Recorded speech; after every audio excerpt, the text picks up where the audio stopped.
Tottenham 1, Portsmouth 0. Bare minimum FC triumph again. And I almost fell asleep during that one. What can you say? Well, look, we won. That's the main thing. So we're through to the next round.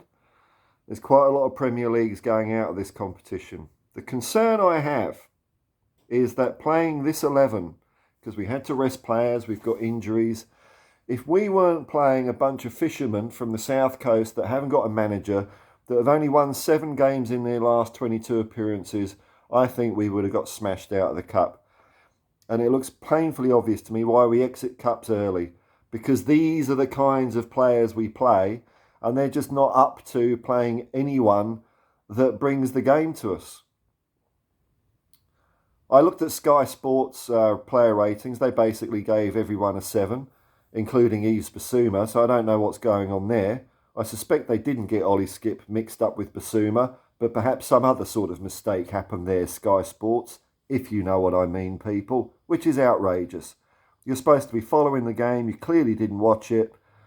It's disgusting journalism. Fraser Foster in goal, did all right. Our back line is horrendous. And it's not even we're putting on a bunch of reserves here. These are all people that have first team action. All of them are total crap. All of them. Midfield, Pape Sarr was a light in a tunnel of an elephant's arse. It was just, it was so bad. Ollie Skip, I am getting genuinely worried about that guy. He's putting in tackles that I don't like. It's like he's got a sledgehammer in his foot because he keeps kicking the ball too heavy. Even when he's just running into space with it himself, he loses it under no pressure. And because he's got this sledgehammer in his foot with the heavy touch, I don't like the way he's going on opposing players. You know, I like a bit of rough and tumble. I don't mind seeing Maxi Miller standing up with a testicle in his mouth saying, "What, ref?" But I don't like career ending stuff, and I don't like severe injuring stuff. And he's being a bit too reckless. He did it against Crystal Palace. There was a god-awful challenge he put in last night on someone that could have got really nasty. So, you know, I love a bit of biff when the ref has got his back turned. Kick someone in the balls, I don't care. But you don't go studs up into someone's side of the leg and stuff like. It was just nasty, man. And that just to me looks like a man who's struggling. I don't know what's going on with him.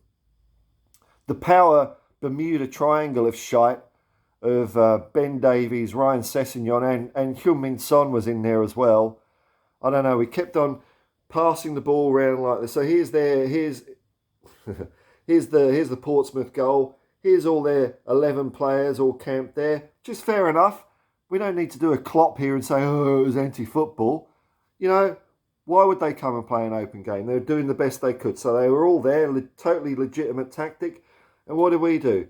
Passing the ball around here, passing the ball around here. You know, we'd come up round here, Ben Davies to Sessegnon, maybe to Son.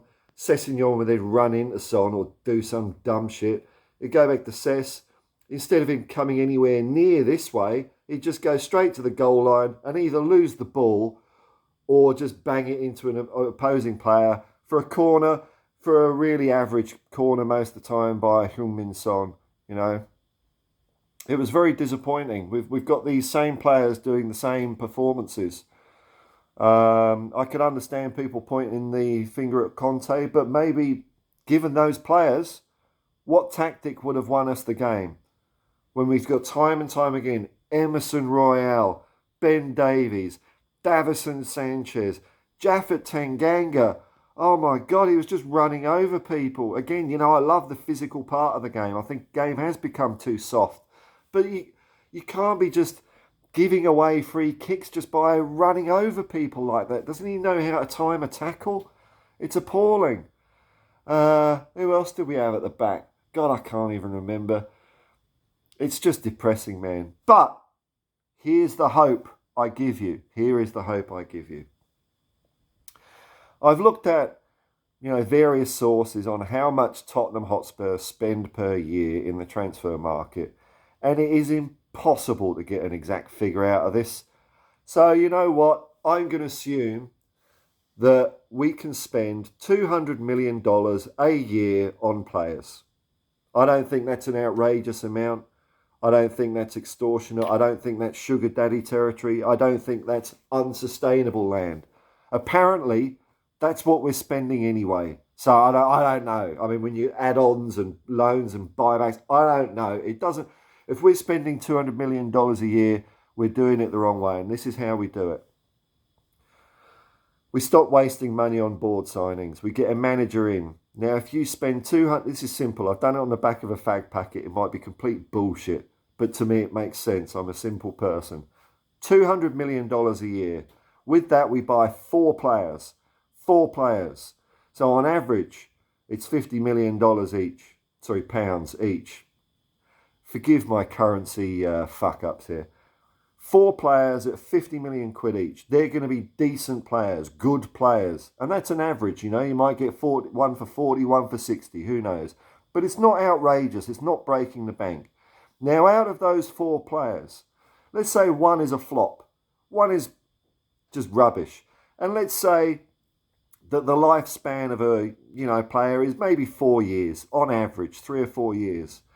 Now, if you do that, and you follow a manager, then after 3 years, you will be able to know if that manager is worth keeping. We will have 6 to 7 extra first team players. So we will be able to see if we're on the right path. After 5 years, you will have a full first 11 refresh. And after that, we start getting into luxury land. Now, this is assuming that you're building all from scratch. I'm assuming there that we have got no good players. Let's say we've got 4. Then after 3 to 4 years, you start being in the position of having a team in a manager's image that can play his way. And you know what? I think it'd be pretty damn good as well. But what we're doing instead, we're spending these 200 million, I don't think we are, but apparently we're spending this money. We're buying it on championship youngsters. We're buying it on players that we don't get to see playing in a Spurs shirt for a year. We're doing it with buybacks, penny pinching, bargains. And so we're buying $200 million of non-effectiveness. That's what we end up doing. The only hope you've got in football of being successful is you pick one guy, an expert, a manager with a plan, a way he wants football to be played, a way that he believes football can be played with success. And I'm all for managers being rigid in their approach. I don't think Conte should change his approach or tactics. You know, we have to fit into him. He is the governor. If we can't do what he wants, we need different personnel. We don't need a Ben Davies coming up on for his testimonial. I don't know how that happens. You know, basically 6 back players are bang average. So how the hell can you expect anyone up front to do anything? And thank God once again for Harry Kane, who seemed for a moment to just get the shits with the whole thing, take it upon himself and win us the game. You know, if we don't have that guy, we haven't got anything. We really don't. So that's what I'm saying. $200 million, 4 players a year. Some are going to be crap. They're not going to last forever. Within 3 years, you'll know where the manager's going. Within 4 to 5 years, you'll start having success. And then after that, the sky's the limit. But, you know, what do I know? What do I know? I do know that we don't have any plan whatsoever at Tottenham Hotspur. I've never seen one. I've just seen vague corporate mission statements like, I don't know, they're probably having their world's best practice or some shit. Nothing to do with football. Nothing. We're going to hire a manager. We're going to give him 3 years, see how we go. That's all we ask. There's no way you can even be successful if you don't do that. And sure, now and then you pick the wrong manager. That's football. Sometimes managers don't work out. But you've got to give them a go and you've got to do exactly what they say. Otherwise, we've got no idea what they're capable of.